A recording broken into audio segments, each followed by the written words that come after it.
Hello friends, అందరికీ నమస్తే.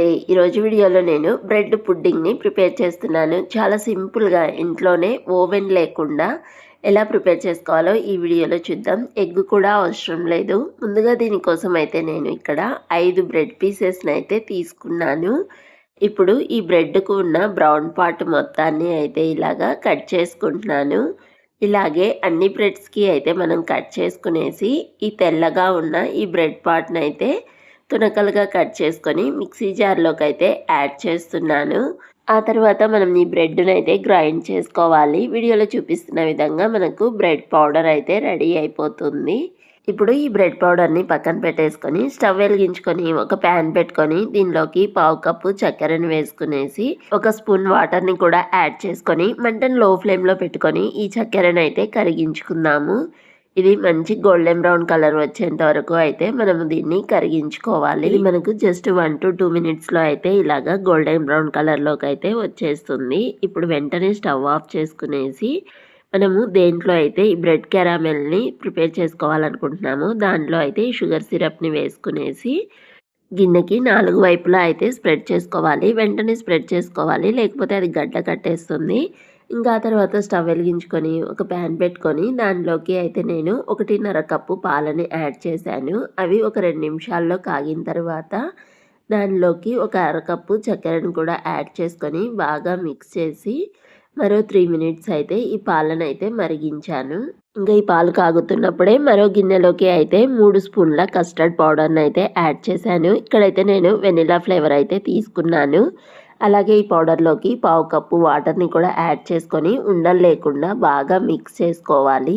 ఇలా మిక్స్ చేసుకున్న తర్వాత ఈ కస్టర్డ్ వాటర్ని అయితే మరుగుతున్న ఈ పాలల్లోకి అయితే యాడ్ చేసుకొని మరో 2 to 3 మినిట్స్ అయితే ఈ పాలను అయితే కాగబెట్టాను.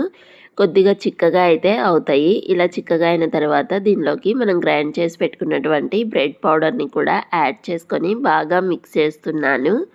వీడియోలో చూపిస్తున్నట్లుగా కన్సిస్టెన్సీ అయితే వస్తుంది. అప్పుడు మనకు పర్ఫెక్ట్గా అయితే సరిపోతుంది. ఇంకా ఇప్పుడు ఈ బ్రెడ్ మిశ్రమం మొత్తాన్ని అయితే మనం ఆల్రెడీ షుగర్ సిరప్ని వేసి పెట్టుకున్నటువంటి ఈ గిన్నెలోకి వేసుకునేసి ఒక 2 సార్లు అయితే మనము ట్యాప్ చేసుకోవాలి. ఏమైనా ఎయిర్ బబుల్స్ మొత్తం ఉన్నా కూడా పోతాయి. ఇంకా ఇప్పుడైతే ఈ గిన్నెని పక్కన పెట్టేసుకొని స్టవ్ వెలిగించుకొని ఇలాగా ఇడ్లీ పాత్రను పెట్టుకొని దీనిలో 3 కప్పుల వాటర్ని అయితే యాడ్ చేశాను. అలాగే లోపల అయితే ఒక స్టాండ్ కూడా పెట్టాను. ఈ వాటర్ బాగా మరిగిన తర్వాత దీనిలో అయితే మనం రెడీ చేసుకున్న ఈ బ్రెడ్ మిశ్రమం గిన్నెను పెట్టుకొని దానిపైన ఒక మూత పెట్టి ఫైనల్గా ఇడ్లీ పాత్ర పైన కూడా ఒక మూత అయితే పెట్టేశాను. ఫస్ట్ 3 మినిట్స్ అయితే మంటను హై ఫ్లేమ్లో పెట్టుకొని ఉడికించాను. ఆ తర్వాత మంటను మీడియం ఫ్లేమ్లో పెట్టుకునేసి మరో 30-40 నిమిషాలు ఉడికించామంటే మన బ్రెడ్ పుడ్డింగ్ రెడీ అయిపోతుంది.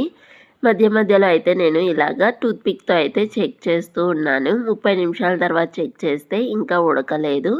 అందుకని మూత పెట్టేసి మరో 20 నిమిషాలు అయితే ఉడికించాను. మన బ్రెడ్ పుడ్డింగ్ అయితే రెడీ అయిపోయింది. ఇలాగ టూత్పిక్కి అంటుకోకుండా ఉంటే రెడీ అయిపోయినట్లే.